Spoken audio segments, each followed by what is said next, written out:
Hello, and welcome to Chapter 10, Communication. We dealt with the individual at work, and then we dealt with groups and teams. We're building on individuals, and then culture, what the result of working with groups and teams and socializing individuals into that.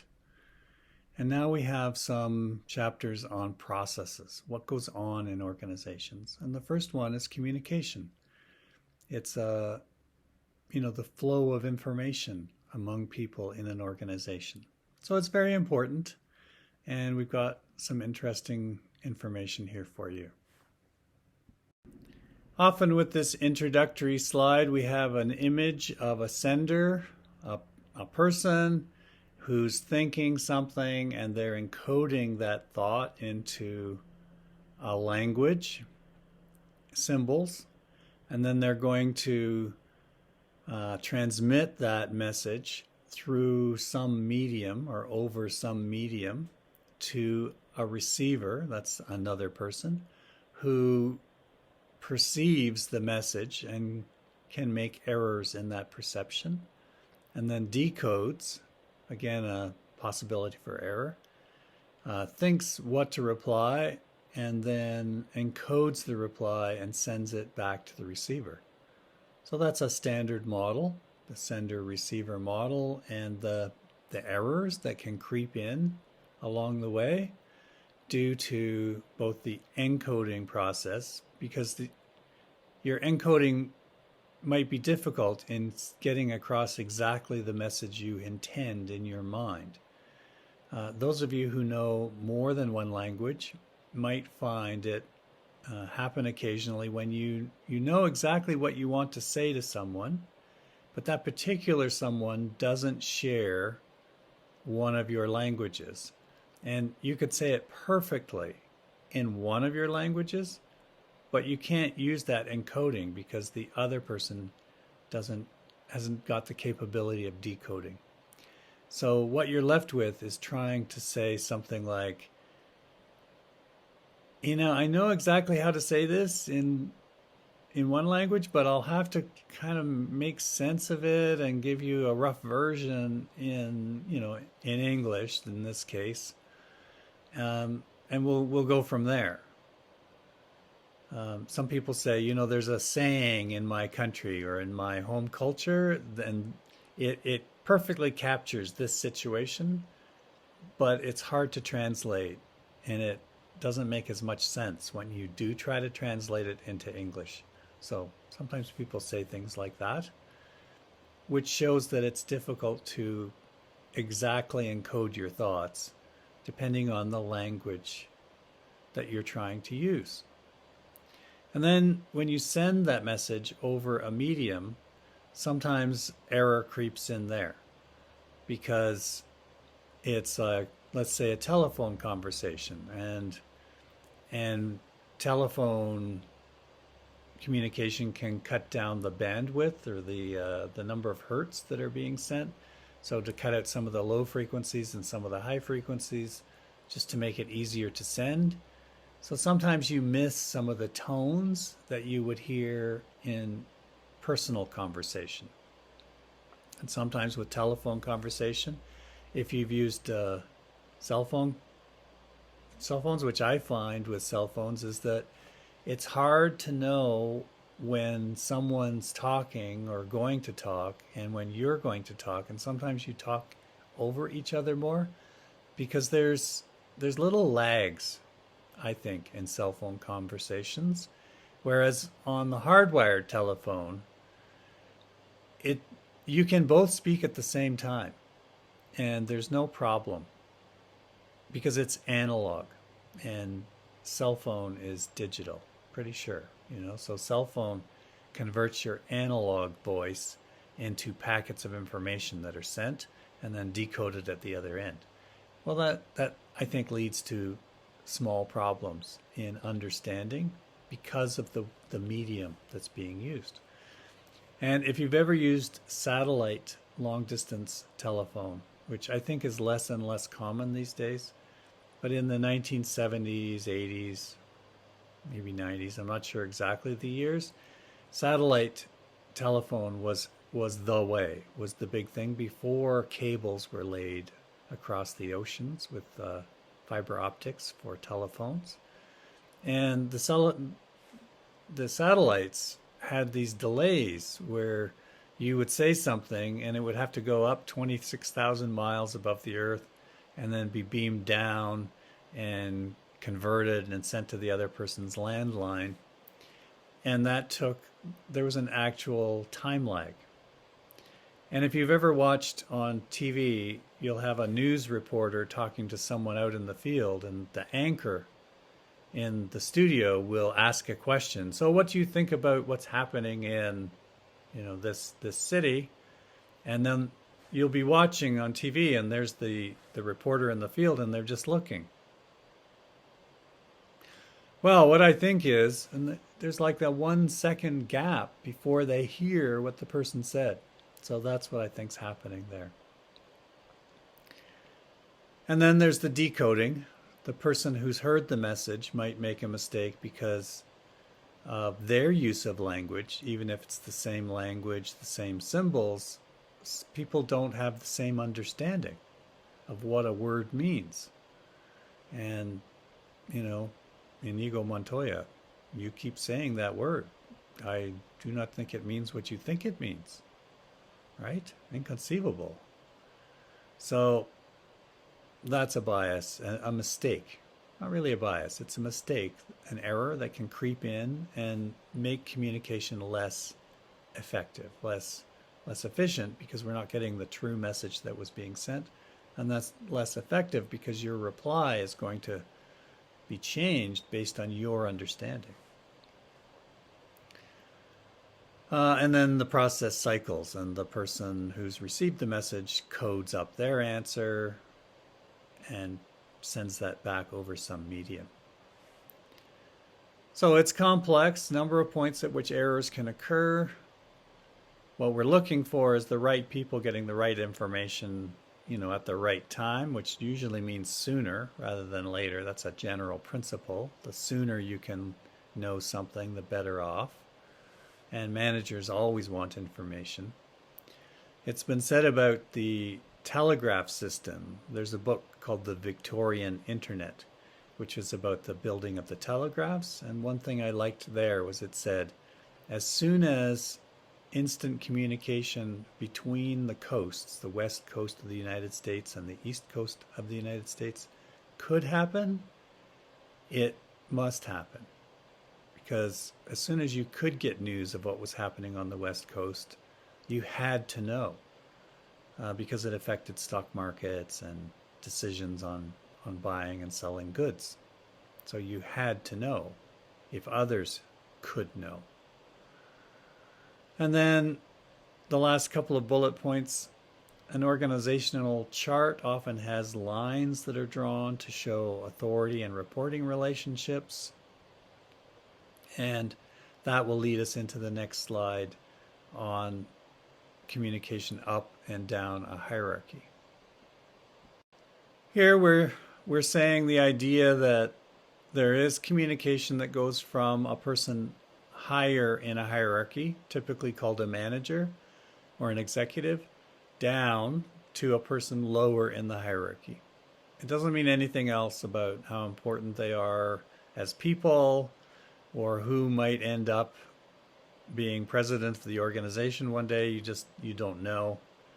But right now, information is flowing vertically down. And then the second one, vertically up. And how does that happen? So there's been studies and thought done on that. And then horizontal, between people at the same layer in a hierarchy. And the last bullet point here says that usually what happens is if you want to send a message formally to someone, a peer at the same level, who does the same job as you in a different department, you would often tell your manager, who would send that information over to the equivalent manager, who then sends the information down to the other person. So that's following the organizational system of communication, as opposed to just telling this other person directly or talking to them directly. Sometimes managers don't like that, and they want to be kept in this communication flow so they know what's happening. That's why that bullet point is there. Well, given that chain of command system, what are the problems? Well, it can be slow. That's the bottom set of answers here, because you have to tell your boss, who has to take the time to tell an equivalent person, who then has to take the time to send it down the hierarchy, down the chain. And that's slow, plus it can lead to some errors as well. And it doesn't recognize that there's informal communication, that sometimes workers at the same level in a hierarchy, they talk to each other informally in the stairwell, for example, and sometimes that's seen as a bad thing. We like silos. We like having our people separate from other people in other departments. Managers often like that because it gives them more control over the flow of information. But you can't stop informal communication, and sometimes, like the hospital example, you want it. So informal communication can be an effective way of doing work. And innovation, like we said in the opening chapter case. The idea of filtering is that in this flow up and down, especially, sometimes we don't tell the whole message. So when speaking up the chain to your boss, sometimes we only want to send up good news. So we filter out, we neglect to send the bad news. And that is a problem usually for the organization, because we need to know the bad news as soon as possible. But the reason people don't send bad news up and do filter is the shoot the messenger phenomenon. Sometimes the person bringing the bad news is punished, even though they didn't create this bad news. There's an association of negativity from the person who tells you the bad news and the bad news itself. Now, you're not supposed to make that mistake as a manager, but it happens in real life. So people learn, I don't want to be the one who tells the bad news. Now, as a manager, you're always telling your people, tell me the bad news as soon as you hear, and I won't associate it with you. I won't punish you. I won't shoot the messenger, but they have to trust you that you won't do that. And downward filtering, sometimes managers don't want people lower down to know everything they know. And I'd say that's like very common. And high-level communications in organizations from the very top sent down, I'm not sure how much information is really there. So because they don't want to say the bad news. Everything has to be pretty positive. So if we're closing a whole factory unit and 1,000 people are being let go, the message is not 1,000 people are losing their jobs. The message would be, we're going to be more efficient, we're going to be more competitive, we have long-term prospects for even better times to come because we're doing this thing. I'm making that up, but that's the idea. Here's the same ideas we just talked about, called voice, silence, and the mum effect. And the title here comes from an article that's quite well known with that title. And the basic idea is that we want voice. We want people to feel psychologically safe, that they can say what needs to be said, that they feel they won't be punished for that, even when they're the ones who have caused the mistake, as opposed to what we don't want, which is silence, which is the person who won't tell the person in the hierarchy that's higher up some bad thing that's happened. that needs to be fixed. You know, like a family example, there's a little kid who's broken a basement window and doesn't want to tell the parent because there can be punishment involved. You know, I broke a window. That's a bad thing. But there's a rainstorm, you know, and it's raining heavily. And do the parents want to know there's a broken window? You know, yes, they do, because they need to stop the water coming into the house. So we've got to know. And that's the same issue in organizations. There's something that's going to get worse, and we need to know about it, but sometimes people prefer silence and let someone else discover it. I think that's maybe like a small child who breaks a vase in a house, and, you know, I mean, it's not totally shattered. It's like broken in some way, and they kind of sit it back together. And then they wait for someone else to bump into it and it falls apart. And it's like, oh my gosh, what happened? And then it's not their fault. I know when I was, my mom used to tell me a story that when I was a little boy, you know, occasionally I'd do something like this. And like I'd be running around the house and knock over a lamp and break a lamp. I think there was a case where I did that. And my mom said, you know, did you break that lamp? And I said, no, Mom. It must have been some other little boy. You know, like that's the lie a little boy invents, right? It's not just it got broken, you know, there was some random event. It was another little boy. What other little boy? I don't see any other little boys around here. And the mum effect is a silencing. That the person feels they can't say this bad news. That's the way I interpret it from this article. So I just feel the mum effect is when a person feels that constrained, that they just can't say what needs to be said.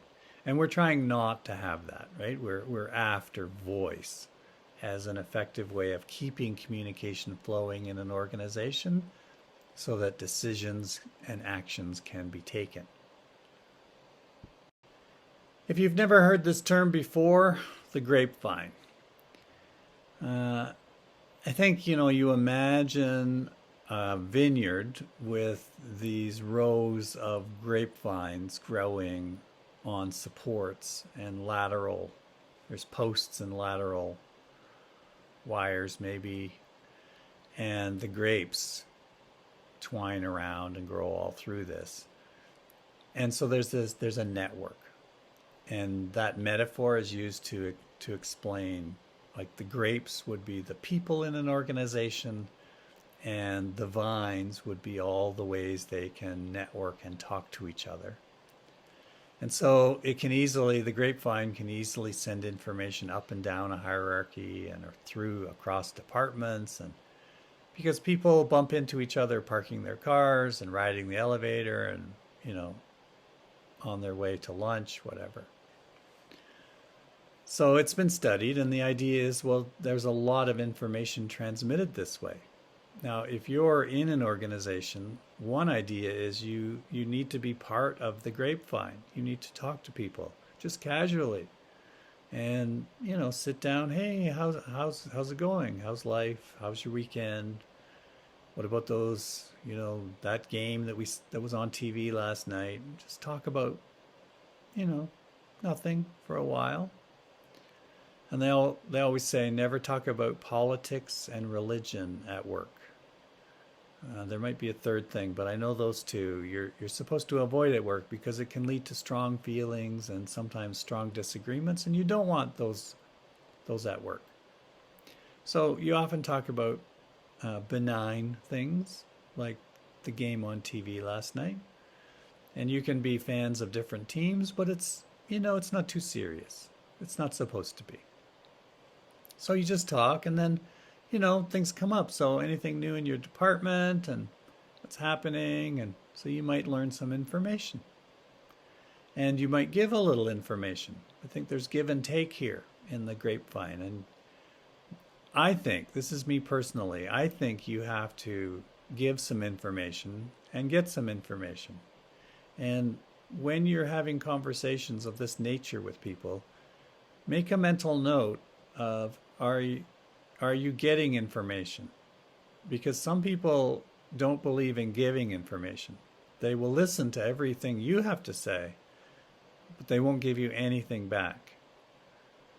And basically, they're not playing the game with you because it's too one-sided. Grapevine's most supposed to be a two-way flow of non-official information about the organization. You know, what's happening with our products? Did you hear about that customer? You know, what are things we think are important, but the through the official system we haven't heard yet. Towards the bottom, a bullet point says at least 75% of the non-controversial organization-related information has been found to be correct. So grapevines are pretty accurate. But when it becomes more controversial, then you get errors and biases creeping in, distortions creeping in, and so the accuracy can tend to go down. But I think you need to be part of the grapevine, and I think you need to think about who you're talking to and if you're getting information. And when you do get information, I think you have to reciprocate and give some information back. And, you know, it's your call as to how controversial it is or whether it's, you know, I'm not saying you should violate confidentiality and so on. I'm just saying there's a time for some give and take informally about what's going on in an organization, and that being part of that grapevine system, generally speaking, will be a good thing for you. The next two slides are who participates in the grapevine and why, and the pros and cons of the grapevine. And it says here extroverts tend to be more participative in this informal communication, so that you'd expect that. People who like being with people who are social, they're going to do more of this. And here's probably a key, right? It's not wasting time at work. It is work when you're not, or like you're at work and you're not at your desk or thinking or on your computer, like doing what it is you do. It's talking to people. And some people look around work and say, you know, like there's a lot of people who spend a lot of their day just talking and they're not working. And that can be true. But the counter argument would be there can be benefit to that talking for the organization as a whole sometimes and for that person. So anyway, that's the argument. It can be an alternate source of power, that people who know what's happening can then have power and therefore influence over others. We'll deal more with this when we get to the power chapter. The exchange of delicate information builds a bond of trust. So, you know, when someone tells you something that's important and that says here delicate or secret, you know, this is not widely known, and you keep the secret, then they learn to trust you, and you can maybe over time learn to trust them. And this dyad of trust that's been built up can be an advantage for you, because you'll get to know things before other people know them.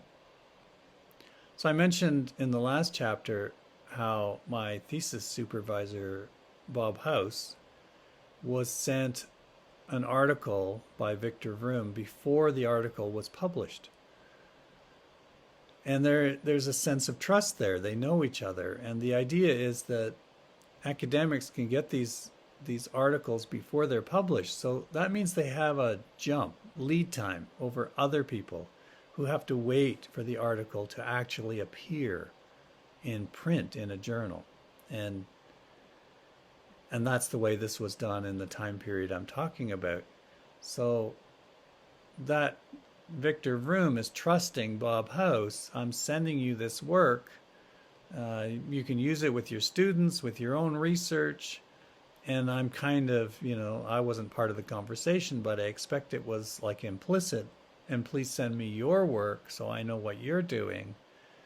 And a set of these senior researchers all sharing their work with each other has an advantage over everyone else because they know what's happening now before, like months before, up to a year before, other people know.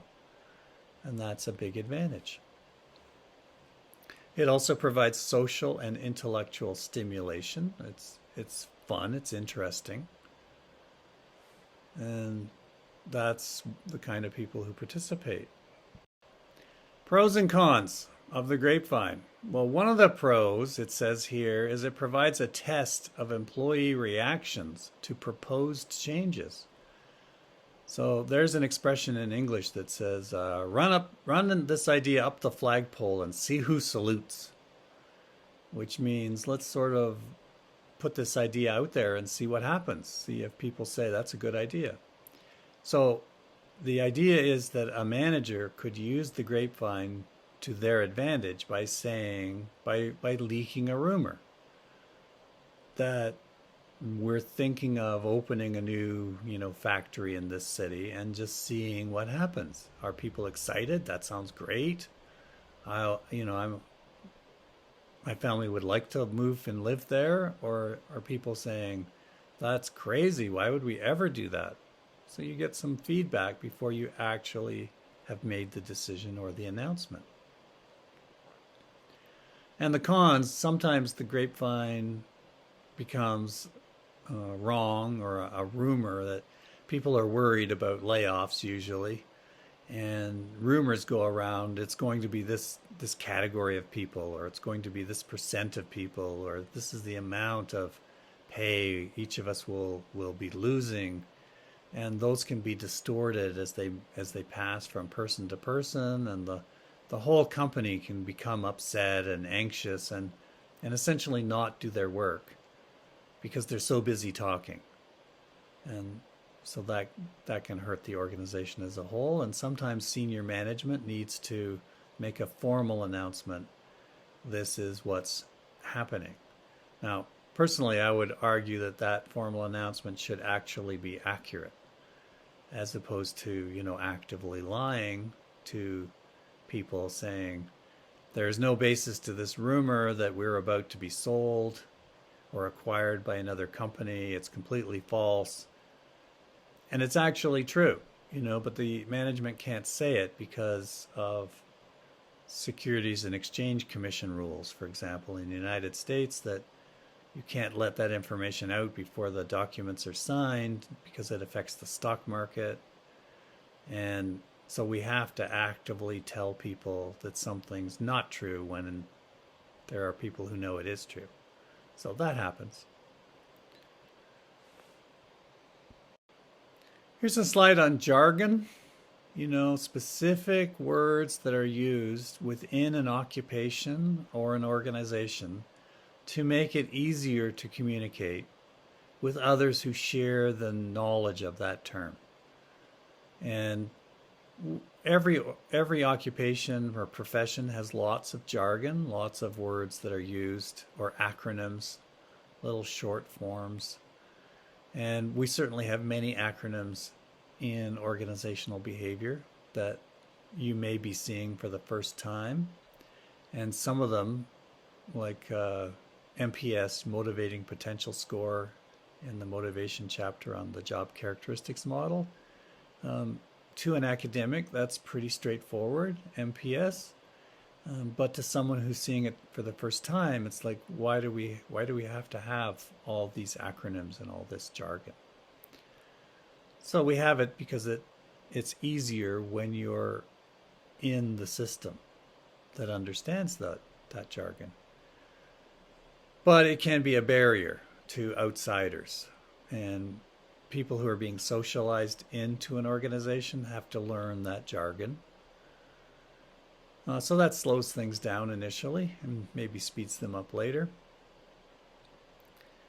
And jargon, last bullet point, can be a barrier to those outside of the organization or profession. And sometimes that's on purpose.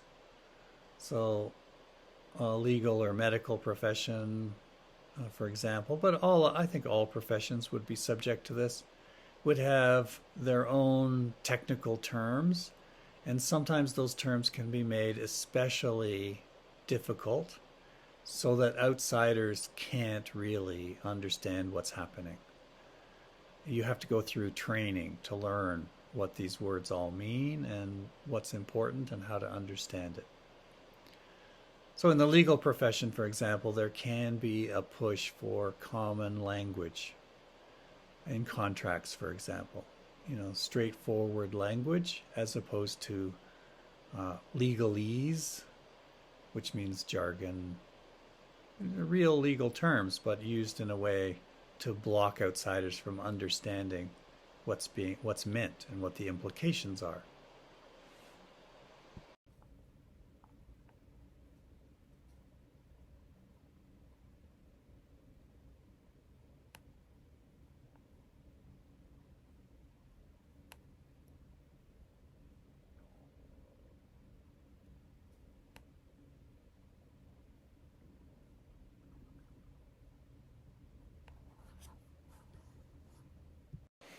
Well, now we're going to look into nonverbal language at work. We've been talking about verbal language and communication, and now the nonverbal side, which has two main components: body language and props, artifacts, and costumes. So we'll look at those. Body language, I was watching a hockey game this one time, and the commentators were showing videos of the two teams coming into the stadium. So the home team and the visiting team, and they're coming off their buses. Maybe both of them were on buses, but the visiting team, for example, is coming off their bus, and the commentator is saying, "Well, look at their body language. Look at how they look. It looks like they're going to win tonight because they're standing up straight and they're showing energy, and the way they're walking seems purposeful." And another team's walking and their shoulders are a little bit slumped, and they're shuffling just a little bit more, and they don't appear to have the same energy. And the commentator is saying they look like they're going to lose. So body language is real, it's there, and it can be read. This slide is saying that you can tell by someone else's body language whether they like you and how they perceive their status in relationship to you. So don't discount this. It's not going to work 100% of the time, like all things in organizational behavior, but this is good advice. Senders communicate liking and interest when they direct their torso toward the receiver. So I don't know how to do this, but here's two people and they're facing each other. And if one is turned slightly, this is oblique. And this person doesn't like this person as much. When they're facing, that's liking. When they're not facing, that's not liking. And when you meet someone, you look at how the other person is standing. And if they're standing like this, with their feet pointed away from you, they don't like you that much. So what do you do with that? Well, that's information. And then you have to decide, do I care? Do I want them to like me? Is it important for them to like me? If this is a client, I need them to like me at least somewhat so that they purchase, the products and services. So it matters. And you can't always say, well, I don't care if you don't like me. Sometimes you have to care organizationally. Do they position themselves physically closely now in eras of social distancing, right? That's different. But And it varies by culture. Some cultures like to be physically closer than others. So we know that. That's a fact. But when someone likes you, all that aside, culture and social distancing aside, they tend to want to be closer. And you can read that. If someone, for example, it's easy to read when someone wants to be closer to you. They just stand a little bit closer. They sit a little bit closer, and they're sending a message which you're supposed to be able to interpret. They maintain eye contact with you. Now, it's not 100% eye contact, but they're looking at you. But if you meet someone at an event and you're talking to them, like right now, I'm looking right into the camera and they're talking to you like this. But then someone else meets you and they're talking to you, but they're kind of looking past you. They're kind of looking at the door. They're looking at who else is in the building, who else is there. Yeah, I hear what you're saying. Yeah, good point. Yep, yeah, that sounds right to me. But they're not looking at you. They're sending you a strong message, right? They don't care. They're talking to you like temporarily. I don't know why, but they're not engaged. If someone shakes your hand, and again, social distancing, there's going to be less handshaking in the future, obviously. But back in the day when people shook hands, if they shake your hand, they're supposed to look at you. But if they shake your hand, shaking hands, but they're looking over your shoulder, it's not the same. Do they lean forward during the interaction? There's a slight lean towards you. That's more liking, more interest, versus a slight lean back. Now, you can manage this yourself, how you position your body. And you can do it on purpose. And some people know how to do this. Actors, for example, would know how to do this. And in a scene, they will use their body language to communicate a message for their character without having to say anything. So they've learned how to do this. But regular people in organizations also know how to do this. And you can too. To show extra interest or to show less interest. Sometimes you don't want the other person to think you like them. Maybe you're negotiating with them and you want to maintain some distance. So it's a little bit cooler, let's say, and you don't look at them quite so much. I was dealing with an undergrad student one time, and he came to my office and he was slumped in a chair, he was slumped and he was looking at the ceiling, and he said, "Dr. Field, I don't understand why I have such trouble in job interviews. I get the interview, but I never seem to get anywhere." And so I said to this person, I said, "Well, one thing that people like in job interviews is if you sit up straight." And so as soon as he heard that, he actually sat up straight in the chair. And I said, and look at the interviewer more, like not 100%, but look at them more, make more eye contact. And he went from this to, "Oh, okay, I understand." And then I said, and a slight lean forward shows interest. And he leaned forward. "Right, I understand." And I'm like, wow, this guy, because he was male, this guy is going to be good, because he changed it just like that. Boom, boom, boom. And he made all the right moves. As soon as I said, "This is what you do," he did it. So we're recommending you learn to do that as well. Learn to read other people, how they're reacting to you, change your body language, get the reaction you want. Status. Those who think they're higher status in a social interaction are more relaxed. And it says here, casual placement of arms and legs. They're all over the place. They might put their feet up on their desk or your coffee table, you know, like crazy, but people might do that.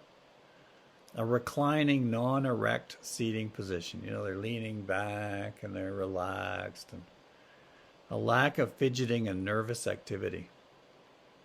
Whereas it's the opposite for the person who's low status. They're telling you, I'm higher status than you. And you're reinforcing that when you do the opposites of these things. I had a job interview once at Penn State University in State College, Pennsylvania. And it was this professor, I was in his office, and he had a wheelie chair, you know, and he was leaning back in his wheelie chair, leaning back, and we're talking, and he's leaning back, and the wheels went out from his chair, and he went thump, and the chair hits, and he didn't hit his head and everything. He was okay. But I'm like, are you okay? And then part of me is thinking, well, that's it.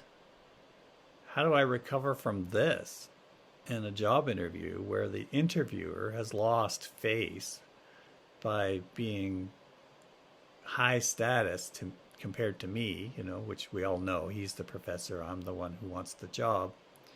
But then he falls down and loses face, loses, you know, temporary status. It's like you can't recover from that.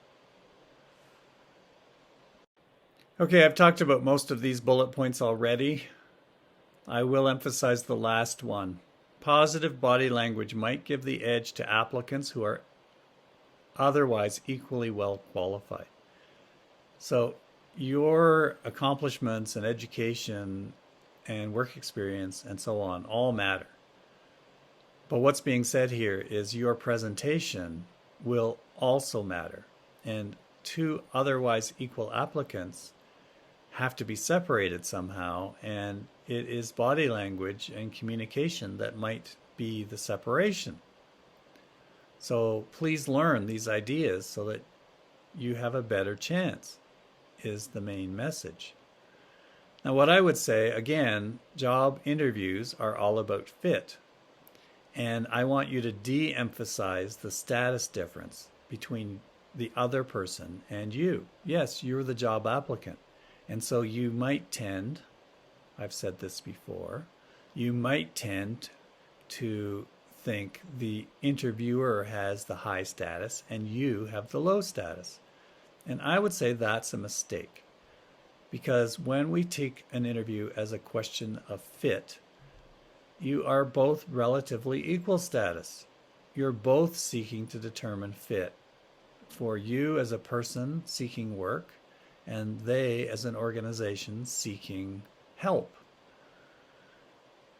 And yes, the other person has a job, a well-paying job, and you at this point, maybe you do and maybe you don't, but don't give away your status.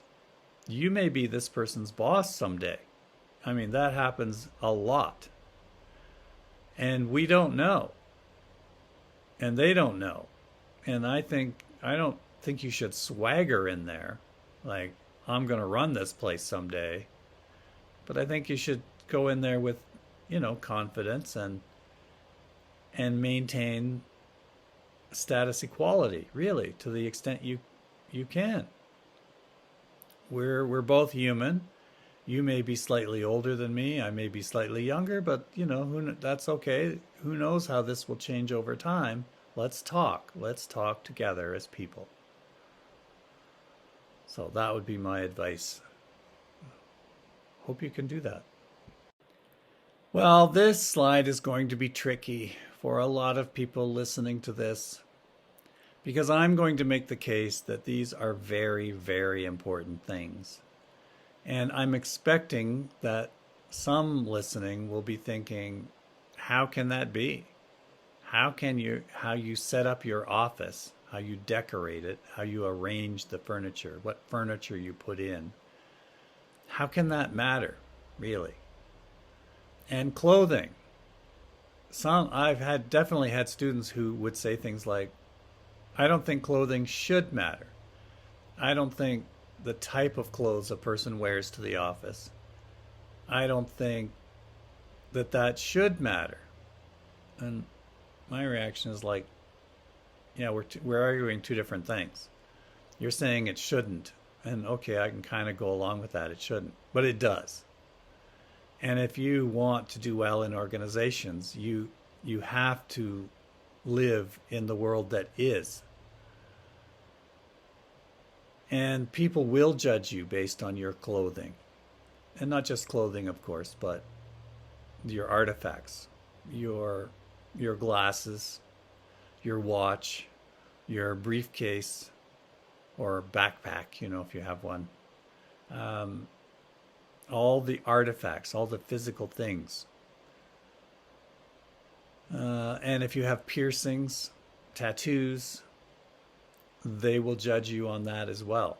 And again, I'm imagining some of you thinking, well, that's not right. That's not fair. You're like, I have tattoos or piercings because I want them. They're my individuality. They represent who I am.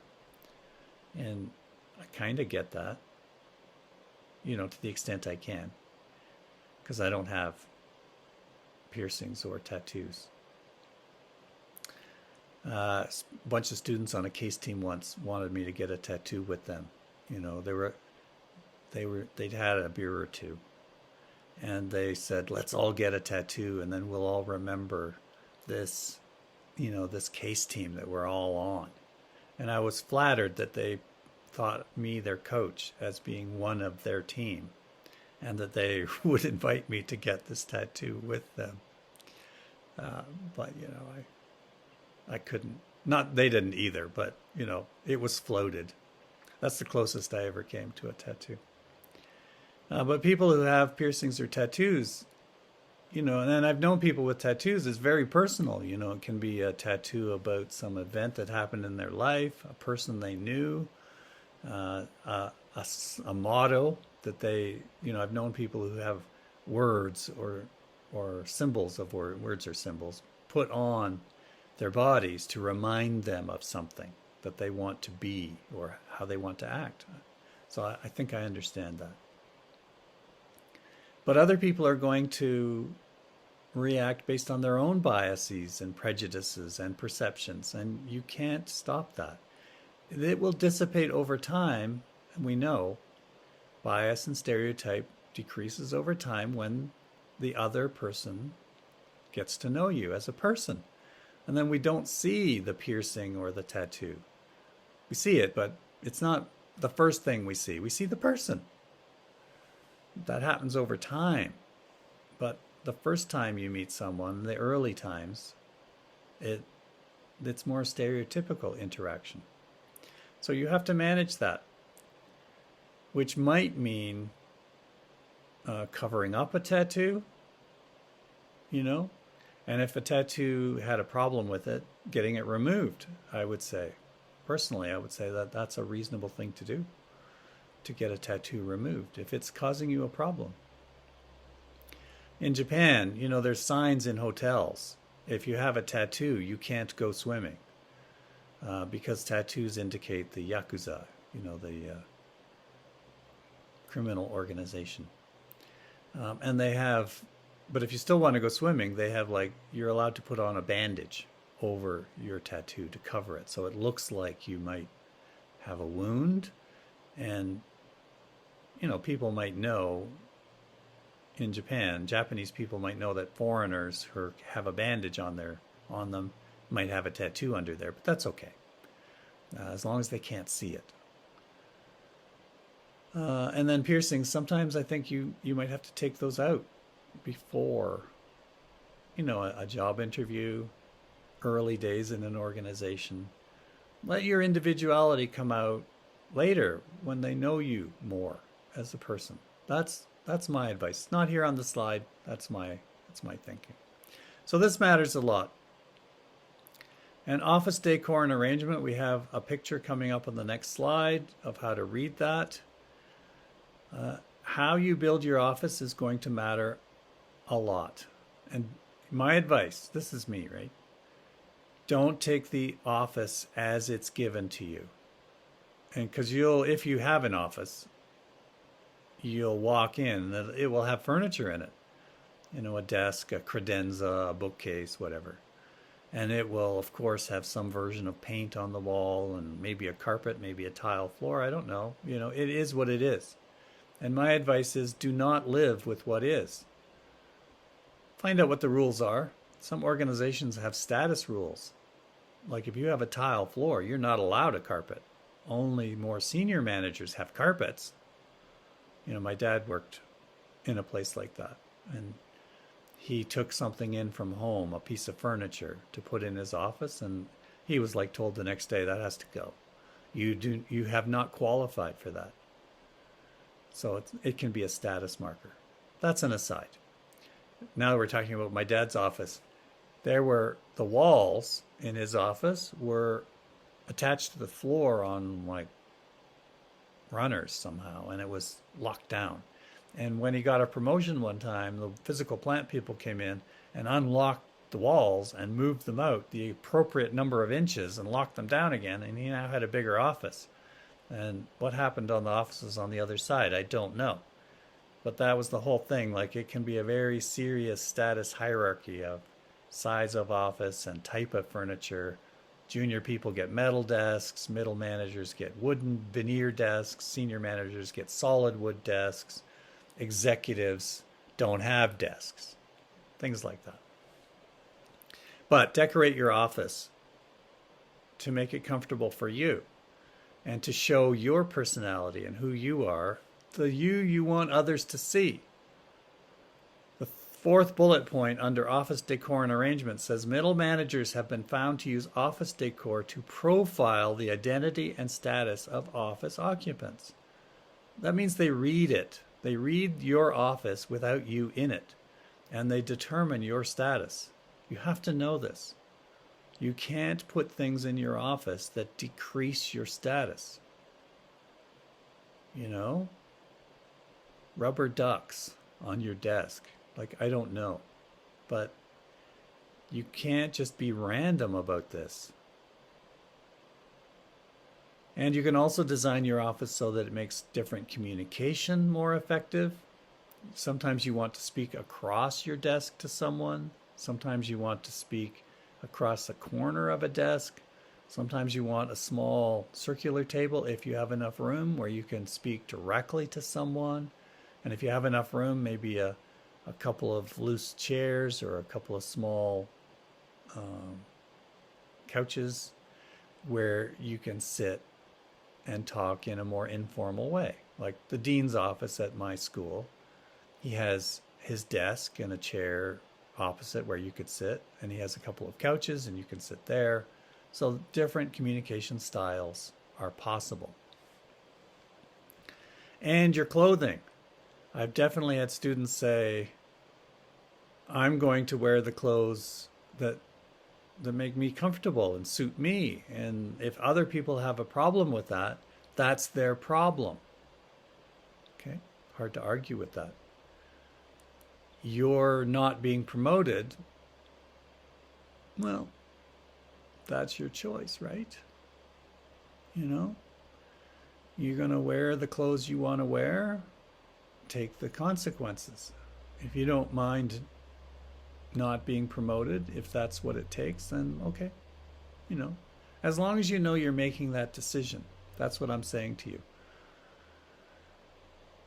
There's guys, for example, men who get a job interview and they don't have a suit, and they're pretty sure they need to wear a suit. So they borrow one from their older brother or their father or something. And the suit's like out of style. So that's a mistake. You can't do that. You have to invest money in the clothes that are appropriate for this organization you're interviewing with. And your footwear. I've definitely known people at work who wear black running shoes. I hope you know the kind. They're black. They kind of look like formal shoes, but you can tell if you look at them, they're running shoes. And when I ask these kinds of people, like why are you wearing running shoes? It's like, oh, well, they're more comfortable. or my feet hurt when I wear dress shoes. And again, there's an argument there. Like if you can't walk because your dress shoes are too uncomfortable, either A, pay the probably $500 to get a, a custom made pair of shoes, which I've never done, but I know can be done, or B, wear comfortable shoes and expect that that will hurt you in your career. But, walking's important too. So don't discount clothing and its importance at work. And you have to read other people's clothing, and you have to tell for your particular job what is the kind of clothing that people wear, and you should wear that too. And if you're ambitious, wear slightly better clothing to indicate to those above you in a hierarchy that you're ready to move up. This is careful. You have to be careful with all of this. It's not easy, but I am here to tell you that senior executives in organizations, these people are very, very good at these things.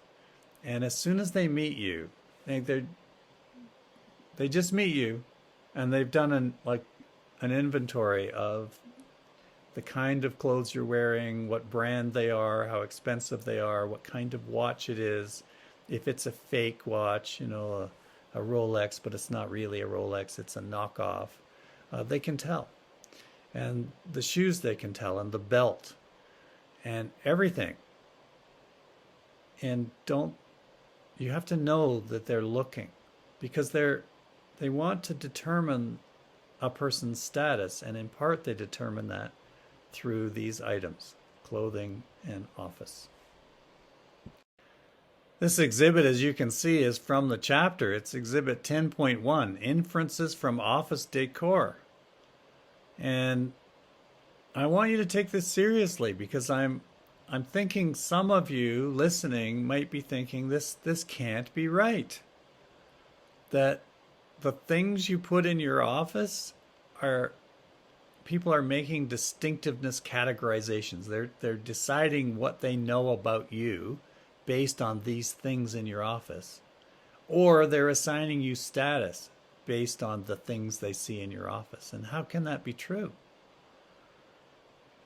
So yeah, it's a wake up, right? It's like, yeah, it matters.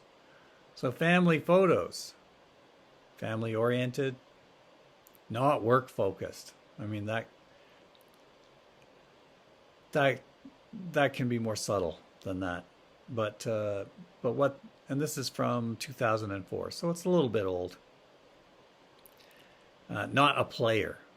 Somebody who puts a lot of pictures of their family in their office could be seen as not serious about their organizational role. They're not going to put their whole life into work, because they obviously care about family. Hobby photos, seen as unprofessional. Funny artifacts, unprofessional. Formal decor and artifacts, high status. Informal, messy office, unprofessional. Boy. Awards and diplomas, accomplished and intimidating. Okay. Doctors, lawyers' offices, you definitely want to see diplomas. Professors tend not to put up diplomas because everyone has one. It's like, that's not distinctive. Professional products. I'm not even sure what that is. Ideological artifacts. Insecure, unprofessional again. Flashy artifacts, insecure. High conformity artifacts, insecure. You can see most of the status categorizations are not good for you. So only put things in your office that are sending the messages that you want sent. You're not in your office, and someone comes and your door's open because you're in the copy room or something, and they look in your office. They're reading this office. What do I learn about this person? And so you're communicating with them even though you're not there. So only communicate what you want is the message. And that means you build your office, you decorate it to send the messages you want.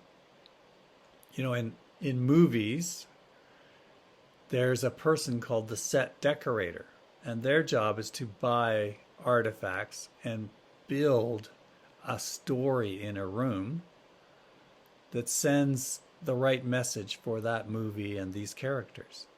So this is done as on a professional level.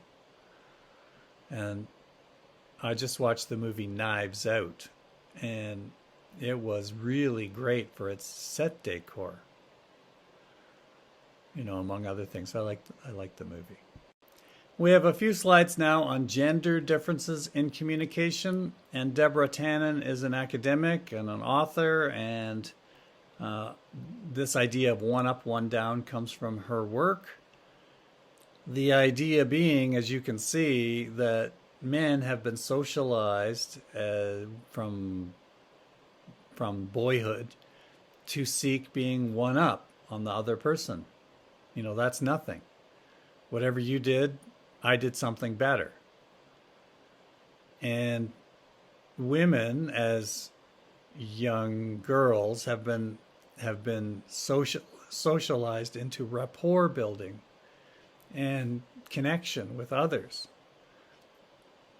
And when you enter an occupation or an industry that is male dominated with these communication ideas, these socializations, women can find themselves in a one down position because of their rapport building approaches.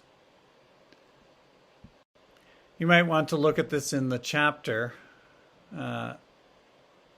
I've changed it slightly into turning these into questions. And it says, first bullet point, Deborah Tannen has found that there are a number of key differences on the next two slides between male and female communication styles. And they often place women in a one-down position. And then I've created these questions. And I would like you to answer these questions either as I go along here or as you pause and look at these on your slide. Who is more likely to blow their own horn in an organization, which is an expression in English meaning to boast or brag, to trumpet, bah, bah, bah, there, I did something great. Who's more likely to do that? Would that be, on average, in general, men or women?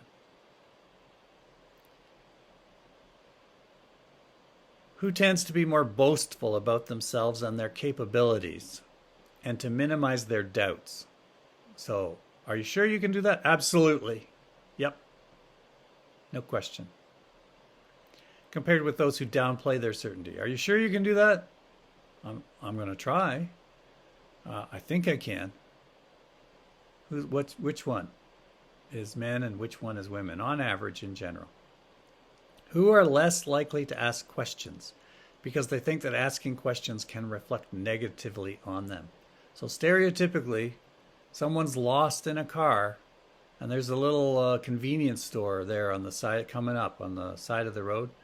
Who's more likely to stop and get out and go to the clerk at the desk and say, hi, I wonder if you can help me. I seem to be a bit lost. You know, I'm looking for this place. Can you tell me? Is that more likely to be a man who'll do that or a woman who'll do that? Who uses apologies as a part of a ritual to establish rapport? Whoa, that's complicated. Who uses apologies? Who says, oh, I'm sorry to have to interrupt you at your desk in your work. And I know it's awkward to have to stop, but I'd really appreciate some help here if you could do that.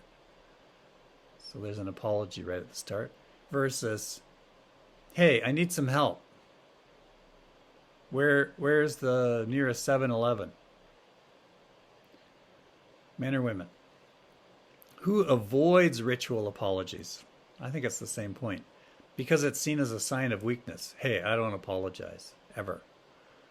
Never apologize, never explain. Ever heard that one? Is that a man or a woman? in general, right? Who buffers criticism by beginning with praise as a way to save face for the person and avoid putting them down in a one down position, versus who is more blunt and straightforward. So who's the one who gives some praise and then, like, you really did great on this thing. Now, I would like to see a little bit more work on this other thing. I think you could improve that, and that overall would be a real help. Versus blunt and straightforward. Man, you screwed up badly on that second part of that project. Whew. Man or woman? Okay, well, how did you do? Well, the first one, blow their own horn, that's men. More boastful, men. More likely to ask questions? No. Who are less likely to ask questions? Men. More likely to ask questions? Women. Who uses apologies as a ritual to establish rapport? Women. Who avoids ritual apologies? Men. And who buffers criticism? Women. And who's blunt and straightforward? Men. And then we get to do this all again in the next slide. Who are more likely to provide compliments in response to a question about one's work? Right. So how did I do on that job? Oh, I really like the way you did this thing because the customer is going to really appreciate, it's going to be easy for them to understand. Who's likely to do that? Women. Who tend to interpret such a question literally and provide a critique? Men. Men are quite literal on average in general, especially technical-oriented men. Sound familiar? I answered the question. That's what you said. Like, literally, that's what you asked me. Who often use ritual opposition as a form of communication and a way to exchange ideas? Ritual opposition. The sky is blue.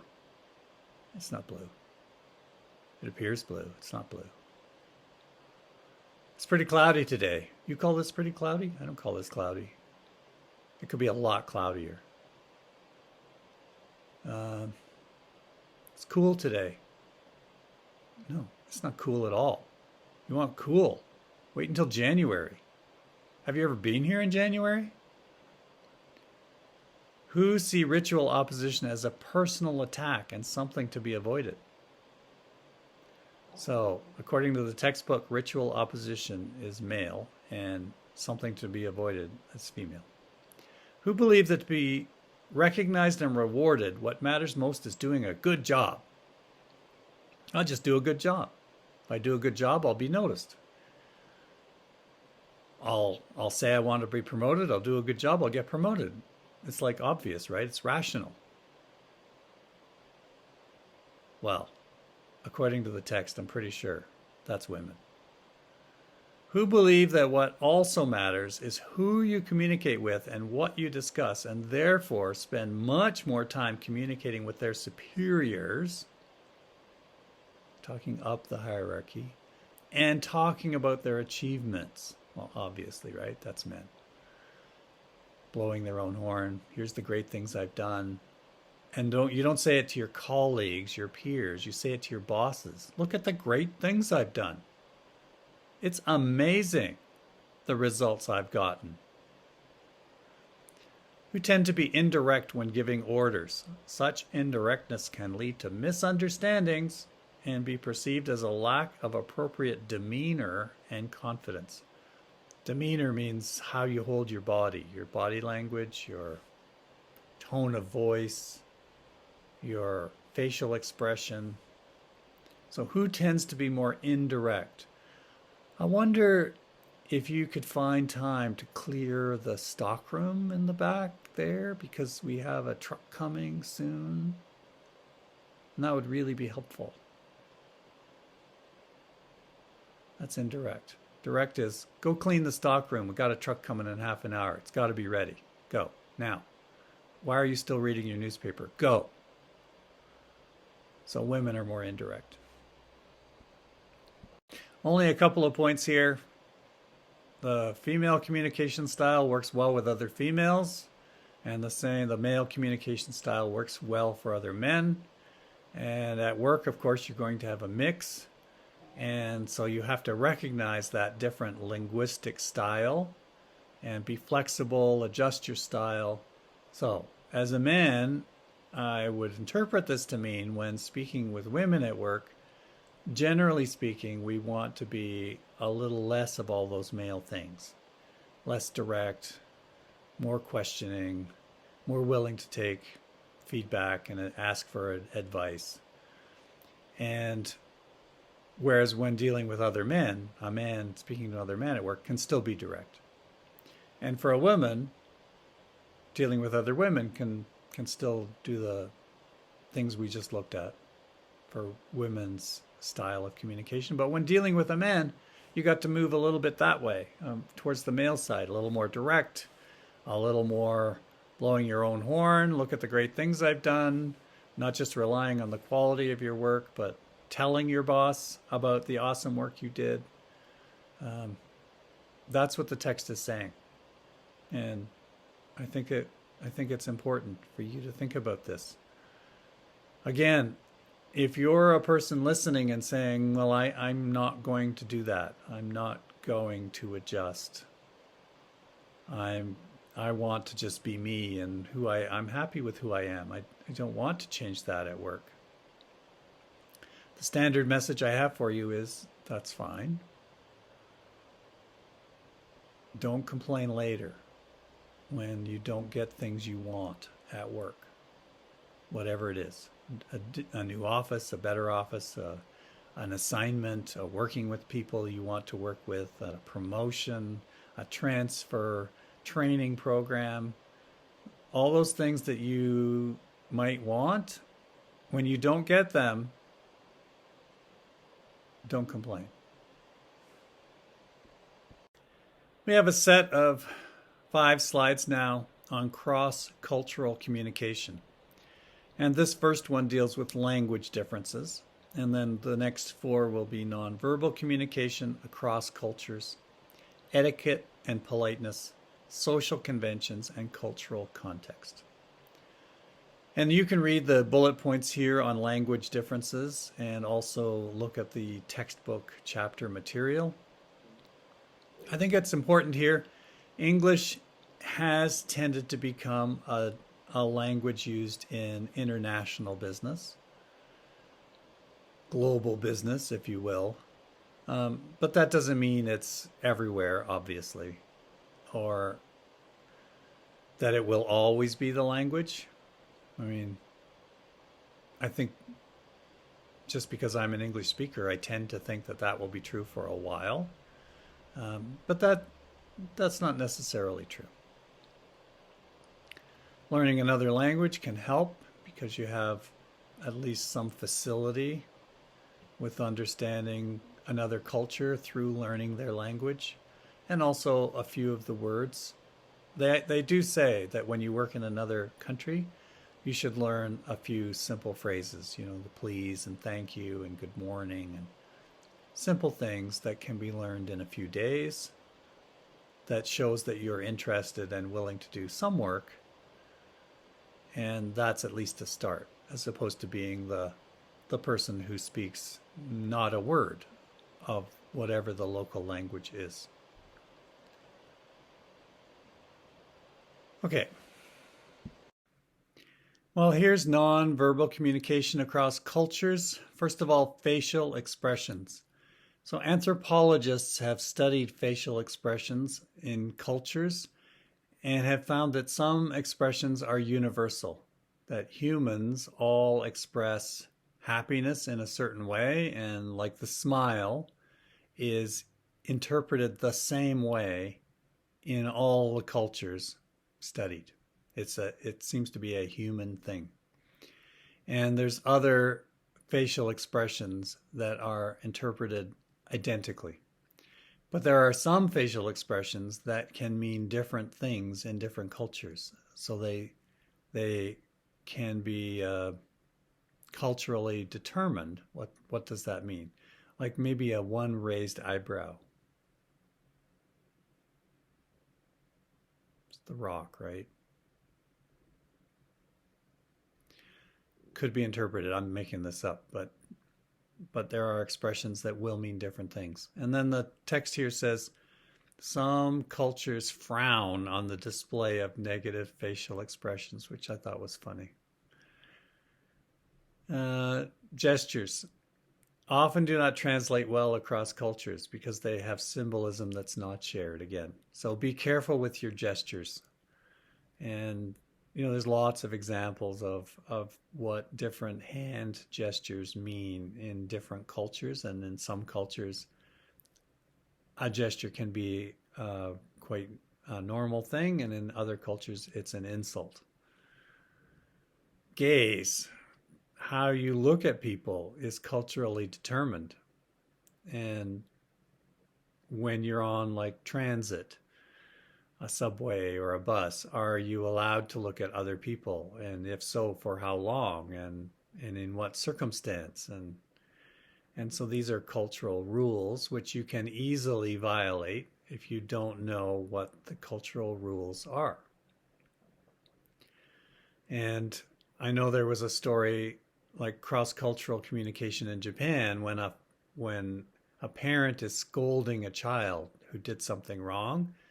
The parent will say, you look at the floor when I'm talking to you. You look down. You're embarrassed by what you did.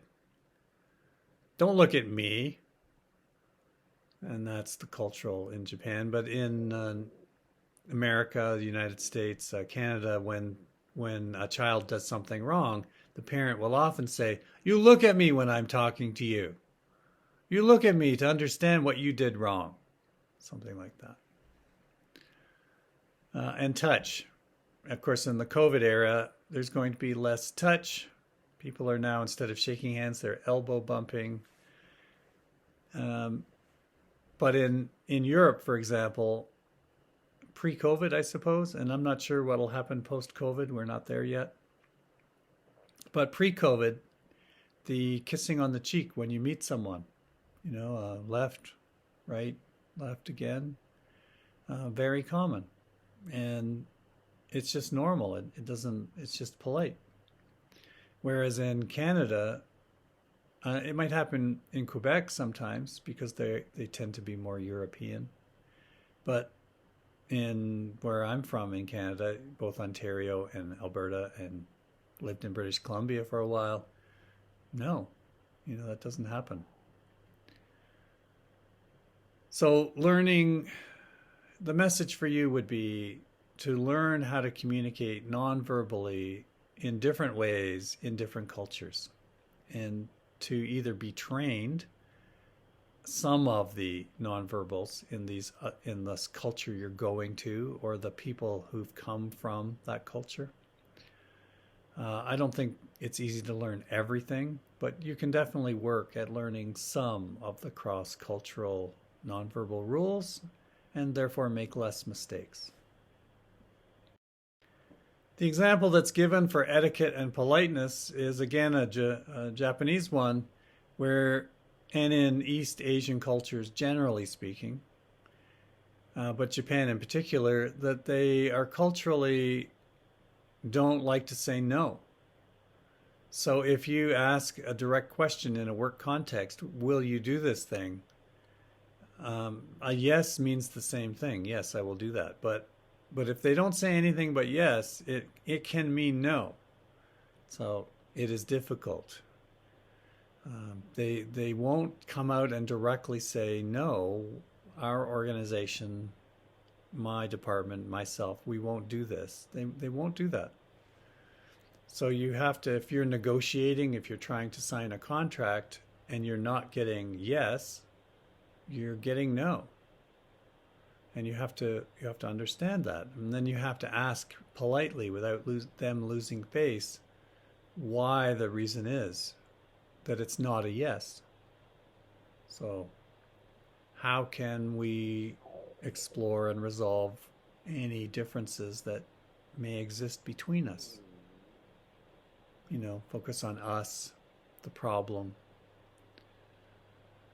Basically, it's saying you have to be careful to not make mistakes that will hurt the relationship. And in China, Japan, East Asian cultures, the relationship is very important and often more important than the technical relationship, like the benefits of the relationship, the profits that might be made. Well, how social should you be at work? And it says here in North America, there's a social norm that professional people should not communicate too much personal information in work settings. Personally, I would exclude Mexico from that statement. I would say that's true in Canada and the United States, much less true in Mexico, where personal relationships matter. Who you are matters. And how can I do business with you if I don't know you socially? And you would be invited to a person's house to meet their family. And that's considered, an honor. And when that person comes to your country, let's just say Canada, and you don't invite them to come to your house for dinner to meet your family, that would be an insult, I think. North Americans favor directness and being specific. I think that's, again, whenever it says North America, technically that includes Mexico, but Mexico can be quite different culturally from Canada and the United States. But I think Canada and the US can be fairly direct. But still, compared to Nordic countries, Sweden, Finland especially, Germany, can be very direct, much more direct even than Canada and the United States. How people say hello, the kissing on the cheek varies, and you have to learn how to do that. If you are a Canadian going to Spain, for example, the pre-COVID kissing on the cheek, very common professionally. And you have to expect that. You have to be able to do that. Punctuality. Standard example is that in Latin cultures, the idea of time as being so central and so important and being on time and saying, I'll meet you at the restaurant at 8 o'clock. A person from Canada might be at the restaurant at 10 to 8 and expect by 8 o'clock the person's going to be here. And if they're not here by 8:15, I'm thinking about leaving because something's happened. I might feel insulted even. Whereas in Mexico, in Latin cultures, if you say I'll be at the restaurant at 8 o'clock, I'll meet you there at 8 o'clock, we mean kind of, we're going to have dinner tonight. That's it.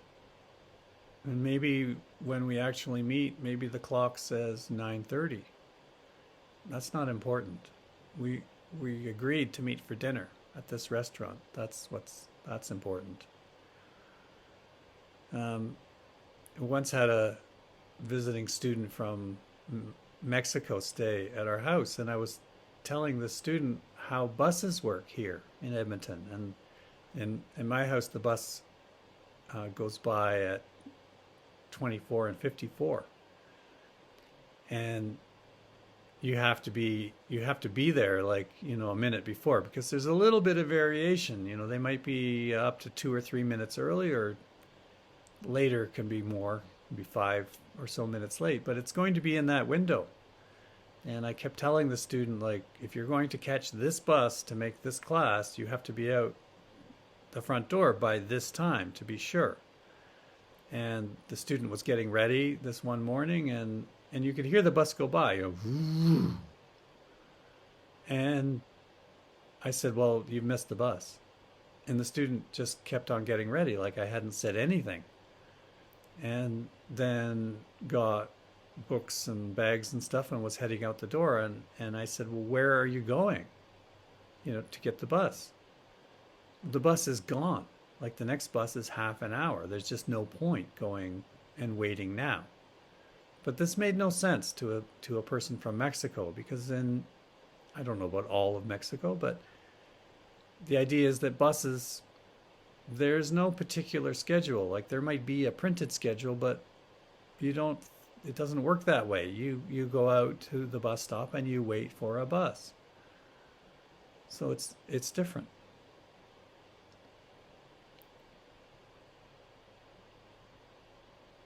Uh,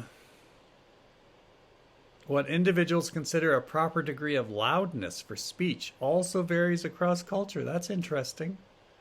You know, there are quieter cultures, and I think the United States would be a louder culture. The next three slides are about cultural context. And what's really important here is high context cultures and low context cultures as a way of thinking about which you're in.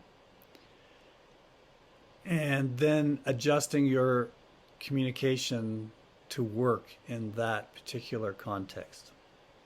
So we'll look at the image in the next slide. You can see that Canada and the United States would be more on the left-hand side, the low context side, as cultural rules, less aware of nonverbal cues, lack well-developed networks, need detailed background information, compartmentalize information, explicit and careful directions. Knowledge is a commodity, so knowledge has its own value. So it's more direct, it's more literal, and we don't need to know the context in which the communication takes place to the same degree. And even more low context would be in Switzerland and Germany, which are known to be direct cultures. They say what they mean. There's no what I have to read the person's body language, their facial expression. I don't have to do that in Switzerland or Germany. What they've said is all I need, is the idea. Scandinavian, also on that side. Whereas on the right-hand side, Asian cultures, Arab cultures, Southern European, African, we have higher context cultures where to understand what's being said, you must understand who's saying it, in what circumstance, and therefore what is the context in which it's being said. So you have to read their nonverbals, their facial expression, their body expression, their tone.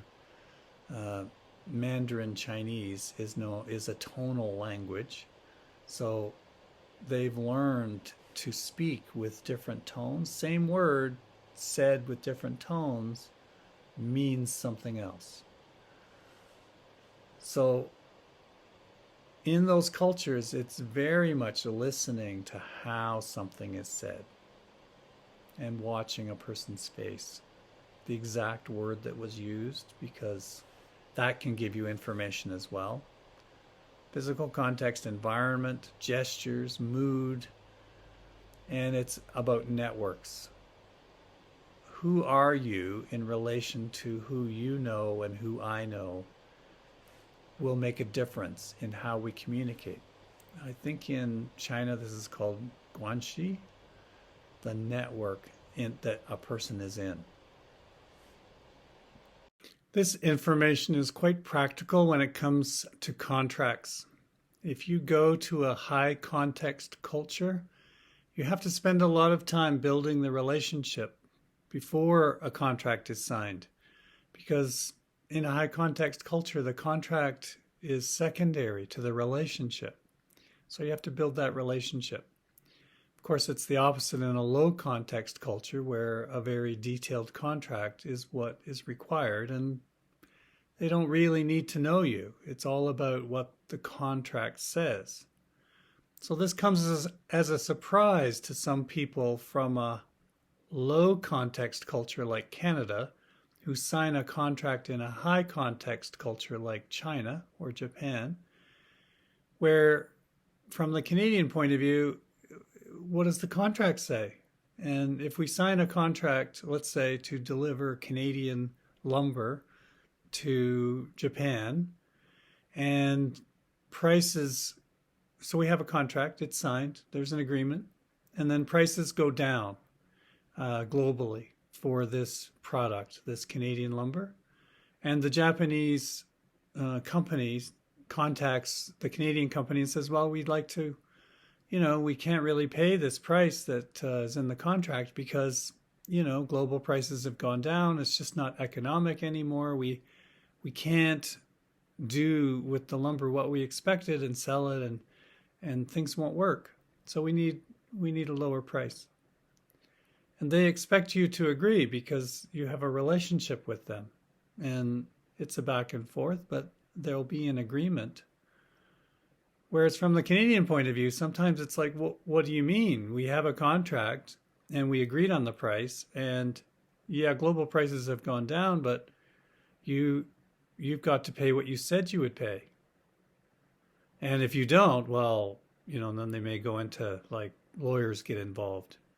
Turns out there's many fewer lawyers in Japan per million population than there are in Canada. And of course, I think there's even more in the United States, number of lawyers per million. So that's something you need to know about how the practicality of high and low context cultures.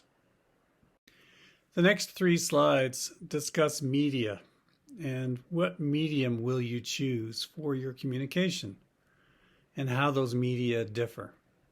And the 3rd slide from now has a diagram that shows the different media that can be used. So we'll talk a little more there. I think this material is fairly straightforward. The implication for me is that you, the communicator, have to think deeply about what medium you choose for which communication. So if you are going to have a job interview, there's several possibilities. One is face-to-face. It's a very rich medium. You get to sense the other person's body language much more fully, their tone of voice, because you can hear their full tone of voice even when it's soft, and even it's not condensed by being sent over an electronic medium. But there are interviews conducted on Skype and then on telephone without the video. And I guess telephone with the video, and Zoom and Google Meet and all those platforms. Microsoft Teams, I think, is the name of their platform. So you can have interviews conducted with those media.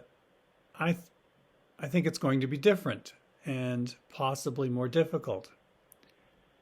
I think when you're the person doing the interview, you have to realize that the choice of medium is going to affect how the person is presenting, and make some adjustments and allowances for that. And if you're the person being interviewed, I think you have to change your interview style to match the medium. And face-to-face, I think you can make little jokes, and I think you can have a little banter and try to develop a personal connection. And I would say as you lose the richness of the medium, as you go down to video, that I think you need to be more direct and straightforward, because the subtleties of communication don't transmit well over video. And if it's a telephone interview, and I've had a couple of those, not very successful, my sense is that you need to increase your presence and project much, much more in order for your personality to come through that very limited channel. So think carefully about the medium you use. If you were going to ask your boss for a raise, for example, what medium would you use? You can think for a second if you want. Okay, so someone might have answered, well, I'd send an email. And my answer would be, well, that is not a great choice of medium for this communication because it's not rich enough. You need to rely on the personal relationship you have with your boss for this request to be seriously considered. An email is just a little too easy to say no to reply quickly to, and to say, there's no money, our company can't afford it right now. So I think the request that you make has to fit the medium that you choose. Both have to fit each other. You know, as a personal example, let's say you wanted to ask someone else to go to dinner. How would you do that? Would it be text, email, face-to-face, telephone call, Facebook message, all the different possibilities? The question you have to ask is, what are the chances of the person saying yes, depending on the different media that you might choose? Would that answer differ depending on the media you choose? And the answer here is it might differ. The answer might differ. So pick the one that helps you the most. Here's the exhibit of the communication media.